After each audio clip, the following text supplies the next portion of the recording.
દાંતાની ઘાટીમાં commander જીપનો ગમખ્વાર અકસ્માત, એકનું મોત, 15 ઘાયલ. બનાસકાંઠા જિલ્લાના દાંતા તાલુકામાં મોડી રાત્રે એક ગંભીર માર્ગ અકસ્માત સર્જાયો હતો.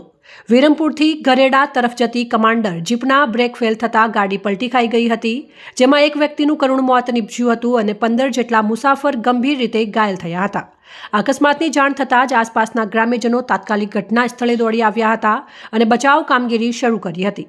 ઘાયલોને તાત્કાલિક સારવાર માટે 108 એમ્બ્યુલન્સ મારફતે અંબાજી સરકારી હોસ્પિટલ અને દાંતા સિવિલ હોસ્પિટલમાં ખસેડવામાં આવ્યા હતા, જ્યાં તેમની સારવાર શરૂ કરવામાં આવી હતી. આ ઘટનાની જાણ થતાં જ પોલીસ કાફલો તાત્કાલિક ઘટના સ્થળે પહોંચી ગયો હતો અને આગળની વધુ તપાસ હાથ ધરી હતી. દાંતા તાલુકો મોટાભાગે પહાડી અને ઢાળવાળો વિસ્તાર હોવાથી અહીં વારંવાર અકસ્માતો સર્જાતા રહે છે.